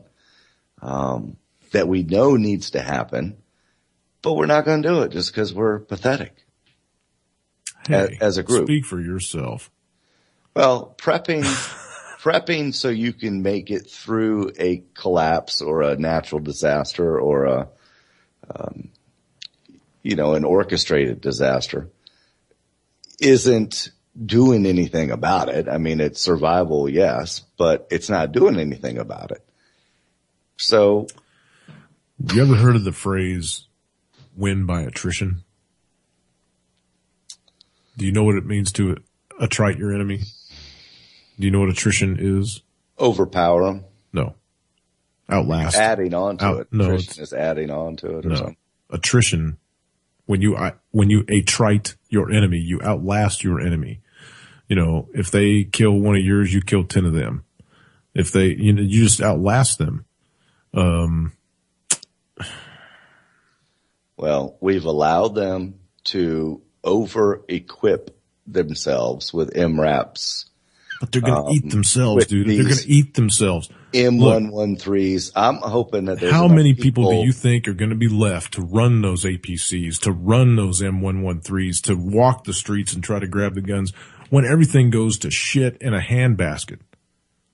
How many people do you think are going to go throw on their sheriff's uniform and go to work when they know that their paycheck is going to be zip because the money is not there? There is no money anymore in the country. The dollar collapsed. You really think they're going to put on their shiny badges? I mean, some of them are. You got to know that some of them are because they're just thick stupid. But I guarantee you, just like the soldiers, man, about 50+% of them are going to go, fuck you. I'm going home.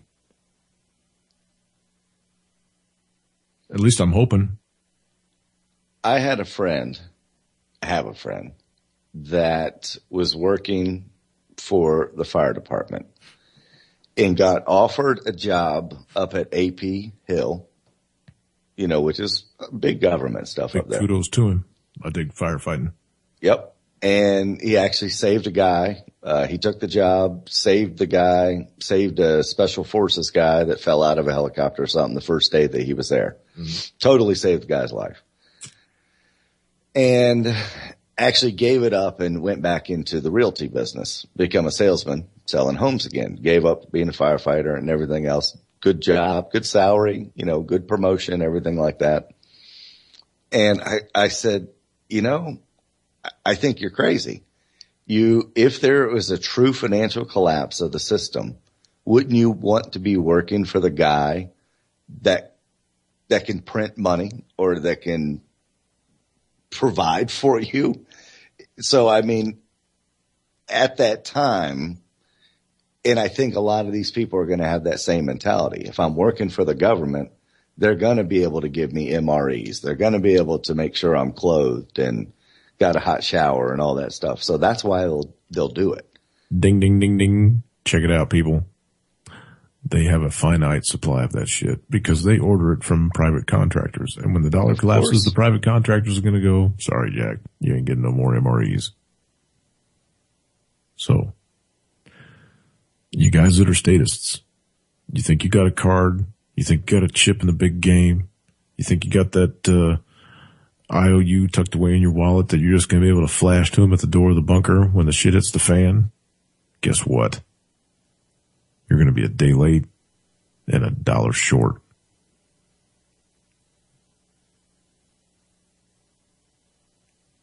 They're going to turn your back on you just like they turned their back on everybody else. The less friends they have, the more they think they can accumulate for themselves, right? I'm going to still stay awake and do my research, but as far as fretting about it. Gonna smile more. Yeah, I mean, fretting about it, unless I'm willing to get in the car and go up there and be part of the 10 million or 1 million or everything else. You're not that stupid. Well, define stupid. I mean, the people in Ukraine, the people in those other countries, those are completely different governments than what we're dealing with here in the United States, brother. They don't have the military industrial complex. They don't have hold on. You know what I'm saying? Hold on. That was a age group. If you look at all the rioters and everything else, I would say the majority of them are under 30, 35 years old that were the protesters there. Would you agree with that statement? No. I mean, from a lot of the walks of life. There were, but there were more younger ones. And the more younger ones in the European countries live at home. They don't have mortgages. They don't have rent. They don't have jobs. They don't have jobs. Yeah, it's like 60%. So could they hang out in a square for a week or 2 weeks? Because what do they have at home? Well, look around at us. I mean, there's 92 million people out of work right now. So, hey, pack up the kids and run for DC. But they're still stressing. They're still with their wife. They're still with their children. They're still stressing on how they're going to put food on the table. They're still mowing the guy's lawn down the street for $25. They're still doing this side job. Yeah, who can afford a couple $100 to drive to DC? And if you have a job, to take a week off of work to stay there as long as it's necessary, like these people want to do, right? To do it. So who has the ability to do that in the American life? We get up, We slave ourselves. We go to work. Well, I know what we'll do, dude. You know, we buy a car so we can get to work, and we work so we can. There you go. We're all in an endless rut cycle. I mean, you're not, but most of us are in an endless rut cycle. We have to work to be able to pay our bills, to be able to work. Some chick got GoFunded dumbasses to pay for her prom dress. Another dude bought a car. Some cat took his kid on vacation. Well, if you remember the trucker rally, people donated gas money and food money and everything for that too. So, you know, get some good,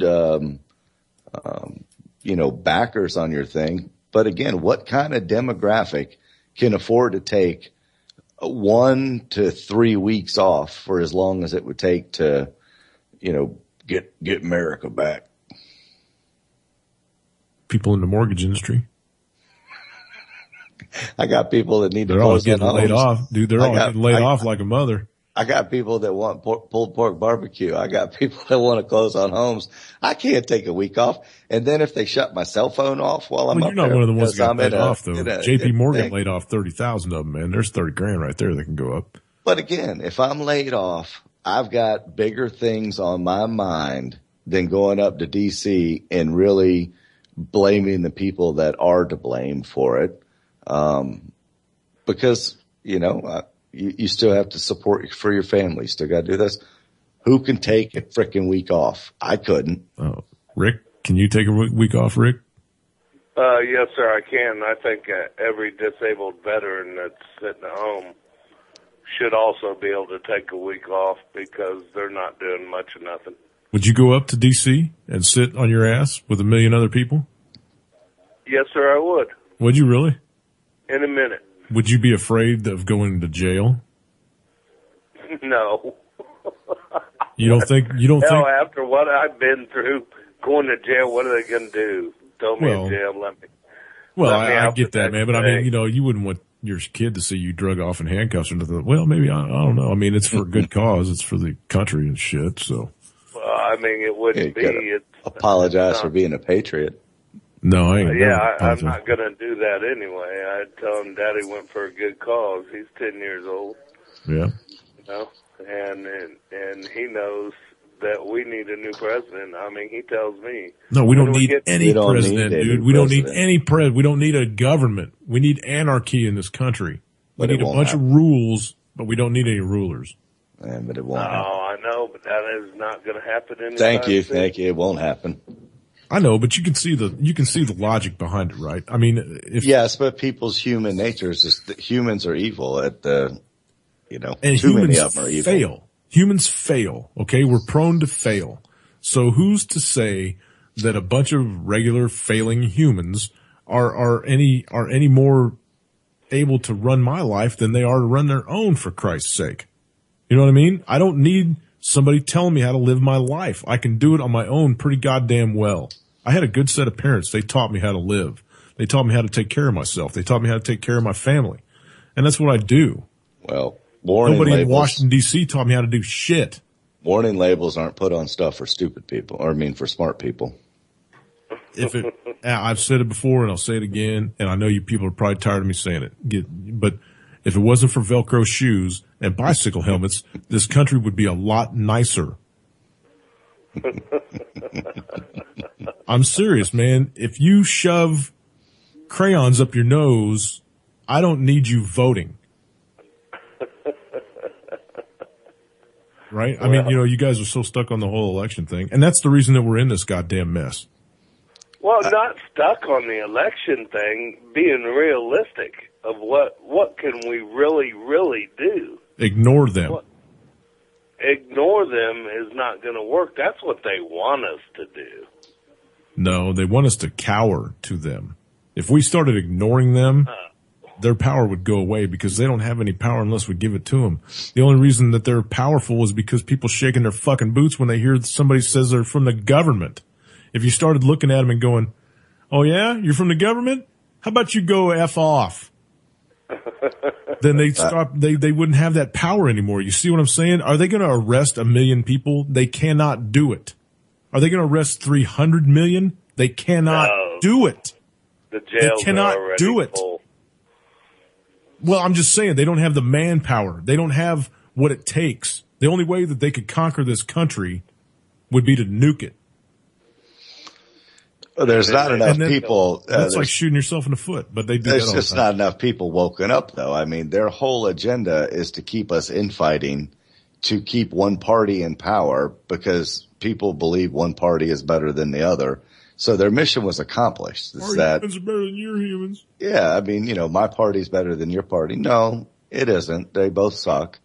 But until you wake enough people up to that fact, I mean, that's why you have the Electoral College, because the mass public cannot be trusted to make decisions on their own. So the Electoral College will make sure that the people who are needed to be in place are in place. That's because the people as a collective are stupid, right? Right. That's why the Electoral College is there. So why don't more people wake up to that fact? Well, I guarantee you that if you had the time and you had the funding to go around this country and explain yourself and your political stance, if you really want to do the whole politics thing, to each individual person on the planet or in this country that voted, if you could sit down across their kitchen table and say, this is what I plan on doing, blah, blah, blah, blah, blah, blah, to every single one of them, all 160 million or however many that vote, you could probably get elected. And you could probably get elected in a landslide victory because you could one-on-one express yourself, right? Because one-on-one, people can get it. You can actually get them to pay attention to you when you're sitting across the table from them, looking them in the eye. But when they show up, that's a big difference. That's a big difference. Right. But when they show up at a rally or whatever, and they're a collective, one shithead starts throwing a sock, they all start throwing socks, right? I mean, that's just the way it goes. It's the group think mentality. They can't, once you get more than 10 or 15 people together, they can't think for themselves anymore. They can't critical think anymore. They just got to join the pack, right? Well, I mean, I don't understand why everybody is so intimidated by the National Guard anyway. If you've seen the PRTs on the National Guard, most of them, the folks, I'll say, in the National Guard, are more out of shape than you and I are, Jimmy. I don't know that it's them we're worried about. Yeah, where are you going with that? Well, that's what they'll deploy here. That's what they'll deploy here against us. No, they're taking away all their toys, dude. They took away all the National Guard. Yeah, the National Guard has had to give up every one of their Apaches back to the regular army, and they're issuing them Blackhawks instead. They will not carry weapons. Right, unarmed. And that's a fact, dude, because I've been watching them fly over my house for the last 2 weeks. It's going to be Department of Homeland Security that you have to worry about. It's not the National Guard. DHS and the TSA assholes at because they got TSA roving units that drive around the country now, and they're little Panther vehicles or whatever, stopping folks on the highway for no reason. That's the National Guard. They're not going to do poo. They'll call that was my point in the first place. They're not a threat. No, most of them are Joey from down the block. All Second Amendment supporters and hunters, most of them. But when they do deploy them, though, they deploy them out of their own state. Usually, unless it's the state guard, unless the governor calls them in or whatever. For a governor, yeah. Yeah, then they're locals. But usually when the feds deploy National Guard, they'll pull them out of Tennessee and send them to California, or because they don't want them knowing anybody. Right. So that's how that works. Well, how's my buddy Rick, man? I haven't talked to you for a minute. I'm doing great, man. If I was any better, I'd be peanut butter and jelly. I just putting up with a bunch of assholes like always. Yeah, I saw that fish you house. caught. Yeah, that was kick-ass, dude. That was a nice one, and getting some daddy time in. Is the snow all gone up there, man, or? It just snowed the other day and stayed for a day, and now it's all gone again. Oh, good. It did go away. That's good. Yeah. Glad you guys are getting some springtime, man, because you guys got hammered over the winter. All that cold weather and shit, man. I bet the cabin fever's going crazy. You left right at the right time, brother. Yeah. Well, we got smacked with down here too. You know, it wasn't all lollipops and rainbows and shit. It was, we got some pretty horrendous weather. We got some really bad thunderstorms through here a couple days ago too. It rained like a sumbitch. Did it? Yeah, it did. Yeah, it did. There was some bad lightning and, you know, straight down out of the sky stuff. And I bet we got 3 inches of rain overnight. It was just pouring. But hey, it makes the waterfalls and stuff around here look really cool. Yeah, really. At least you're up on the bridge, huh? Yep. Yep. Don't gotta worry about any flooding. Just maybe the, you know, driveway sliding off a little bit or something. Oh, well. All right, man. Well, I'm going to let you wrap this up. All right. Appreciate you calling in, man. Go America. Go Americans. Go Americans. Stand up for what you believe in. And if you're nervous about saying what you got to say, stop, check yourself, and then just say it. Make sure you're not doing anything stupid. Just speak your mind. It's okay. We live in America. That's right. That's all I got to say. And the Supreme Court said that you can flip off a cop. So do it every chance you get. And record them. Oh, good. Yep. They also said you can flash your lights now. Yep. Flash your lights if you see a roadblock ahead or somebody gunning traffic in the middle of the median or whatever. You're allowed to flash your lights. They can't do shit about it. So do everything you can to irritate a cop today. Okay, that's my job. All right, man. Have fun. Tell everybody in Rantoul I said hey. I'll do it. See you guys. Been right, great. Gotta love Mr. Rick. Yep, FedEx. for sure. Anybody doesn't know who that's FedEx. My former neighbor, Rick Wilhelm. Wish I get that house sold up there. I wish it was too. I thought I had somebody locked up. You know, I thought I had somebody that was really, really wanted, but he told me he was going to go to the bank and this and that, and I haven't heard poo. So, I don't know. We'll see. Maybe he's waiting to hear too. Maybe. Hope so. Anyhow, we're down to about the last, 5 minutes of the show. So how are we going to end this thing out? We gotta do something exciting to make them come back on Friday. You know, like I said earlier, I'm just going to start smiling a whole lot more. I mean, the government is a whole lot bigger than it was in 1776. Yep. We had muskets back then. They had muskets back then. We've got muskets now. They have tanks now. And they have tanks and armored vehicles. So can it be done through force like a Greece and Turkey? Well, maybe not. I mean, if it got to a war part, I don't think there's any overtaking it. So if we can't do it, can't beat them, join them, or whatever it is. So I'm still going to be awake, but I'm going to be a happy awake from now on, and not be disgruntled or dwell on anything. I'll still pass on what's going to happen, but if you're not going to do anything about it, can't do anything about it. Let's just be happy. Well, be happy while you're getting in some target practice too. Then, you know, sharpen them skills up. If you see an MRAP rolling down your street, shoot the brake chamber off of it and it'll stop. That's one way you can stop them dead in their tracks. All you gotta do is look right underneath the inside back tire and shoot that little round thing. Cause that'll stop them dead in their tracks.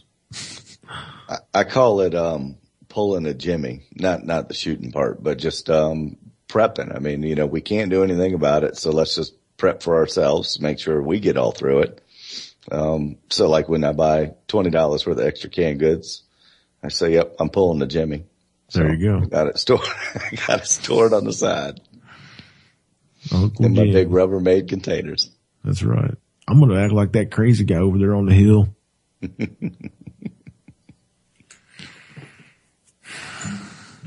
It doesn't do anything except ease a burden, you know? And that's all you know you got. Now. Yeah. Well, when you know you got water at your disposal and you've got food stored away, you can make your own power. It's like, cool. Bring it. What's up tomorrow? Nothing. Ain't got nothing to do. I'm good. I don't got any stress. Well, I got stress, but I don't stress about that shit. Thanks, Winnie. Good night. She couldn't hang out for the last 5 minutes. She's tired. Winnie's going to sleep, everybody. She's in my time zone. It's 11 o'clock here. Right? You East Coasters.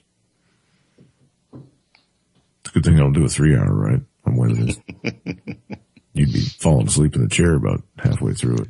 Yeah, after the last couple when it was for 3 hours, those are pretty hard to do. And they're on a weekend, Of course, it still ends at midnight anyway, but. Right. You're like, well, I gotta go to the golf course tomorrow. That's right. And I'm doing my Easter egg hunt this Saturday. So for all the kids up at Fort Eustis. Nice. We have 4,000 eggs that we've stuffed with 2 Tootsie Rolls apiece. We're excited. You didn't give them no goddamn money or nothing?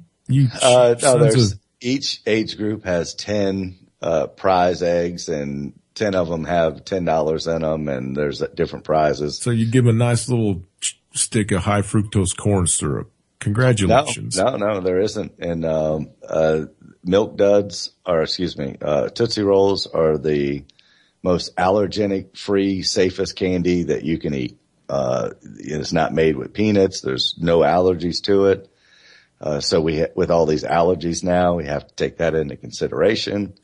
But if you're not involved in an Easter egg hunt for children, go get involved next year, because it is one of the most rewarding things that you can do, is seeing 300 kids just excited as hell about finding Easter eggs. Yeah, giggling and peeing their pants and stuff. That's got to be great.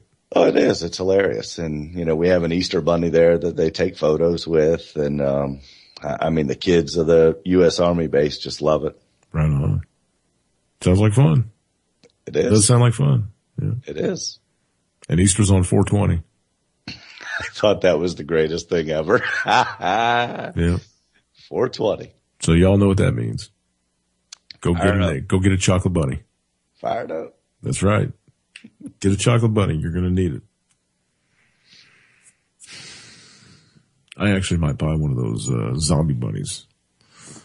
They were sold out. They were sold out. Oh, no. They really? were, yeah, they were back ordered, because they were so popular. Oh, that sucks. Yep. All right, everybody. We'll see you on Friday. Hang out. Anti-Media Radio's next. Stay tuned for Nick Burnaby. Thank you, Mr. Lance Musser. I'll see you on Friday, everybody. UCY.